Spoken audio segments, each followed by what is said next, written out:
রাষ্ট্রপতি নির্বাচনের প্রার্থী চূড়ান্তে বিএনপি শীর্ষ নেতাদের সাথে বেলা 12:30টায় বৈঠকে বসেন প্রধানমন্ত্রী তারেক রহমান। সচিবালয়ে অনুষ্ঠিত এই বৈঠক থেকেই রাষ্ট্রপতি পদে বিএনপি মনোনীত প্রার্থী হিসাবে চূড়ান্ত হয় মির্জা ফখরুল ইসলামের নাম।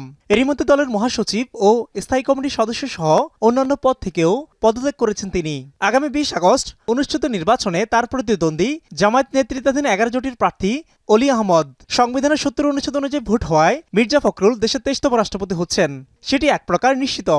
বাংলাদেশ জাতীয়তাবাদী দলের প্রার্থী হয়েছেন মির্জা ফখরুল ইসলাম আলমগীর এবং তিনি প্রার্থী হওয়ার সাথে সাথে বাংলাদেশ জাতীয়তাবাদী দলের মহাসচিব এবং জাতীয় স্থায়ী কমিটির সদস্য পদ থেকে পদত্যাগ করেছেন।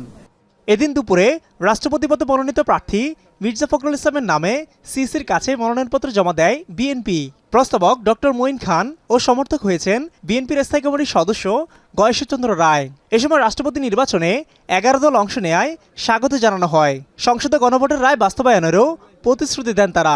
আমাদের দল থেকে দল মনোনয়ন করেছে, বিএনপি এবং আমাদের দলীয় জোট থেকে মনোনীত হয়েছেন আমাদের ভারপ্রাপ্ত আমাদের মহাসচিব সাহেব, তিনি মির্জা ফখরুল ইসলাম আলমগীর, তিনি মনোনীত হয়েছেন এবং তাকে আমরা রাষ্ট্রপতি হিসেবে ইনশাআল্লাহ আগামী 20 তারিখে নির্বাচিত করতে চাই।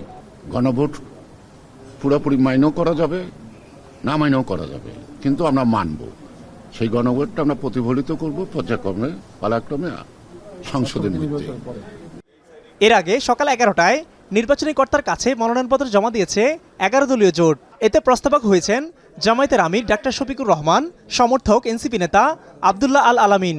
ভোটে নিশ্চিত হার জেনেও গণতন্ত্র চর্চার নতুন ধারা সৃষ্টির প্রত্যাশার কথা জানান বিরোধী দলের নেতারা। গণতন্ত্র চর্চার পিছনে সাংবিধানিক বাধ্যবাধকতা একটা ব্যারিয়ার তৈরি করেছে। যারা ঐক্যমত ছিলেন, আমরা 3 দিন প্রায় আলোচনা করার পর সবাই মিলে একমত হয়েছে যে আর্টিকেল 70 এখানে নো কনফিডেন্স, অনাস্থা ভোট এবং অর্থ বিল ছাড়া আর সব ক্ষেত্রে সংসদ সদস্যগণ স্বাধীনভাবে মত দিতে পারবেন, ভোট দিতে পারবেন। গণভোটের রায় বাস্তবায়ন হলে সংবিধান অনুযায়ী সংসদ সদস্যরা নিজ দলের বাইরে গিয়েও ভোট দেওয়ার সুযোগ পেত। অধ্যাদেশ জারির মাধ্যমে গণভোটের রায় বাস্তবায়ন এখনো সম্ভব, প্রত্যাশা 11 দলীয় জোটের। গণভোটে এটা পাশ হওয়ার পরও 12 ফেব্রুয়ারি বিএনপির একগুঁয়েমি এবং দলীয় সংকীর্ণতার কারণে, দেশের স্বার্থকে প্রাধান্য দিতে না পারার কারণে গণতন্ত্রকে আবার সেই জনগণের অধিকারের জায়গা থেকে প্রাতিষ্ঠানিক রূপ দেওয়ার ক্ষেত্রে ওনাদের গড়িমসির কারণে এই সংস্কারটা ওনারা করছেন না। বিশেষ করে গণভোটের যে রায় বাস্তবায়ন করছেন না।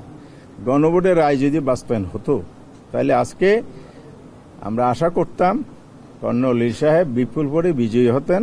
ব্রিফিংয়ে সচিবালয়ের মতো সরকারি গুরুত্বপূর্ণ স্থাপনায় বিএনপি শীর্ষ নেতাদের বৈঠক নিয়ে সমালোচনা করেন 11 দলীয় জোট নেতারা।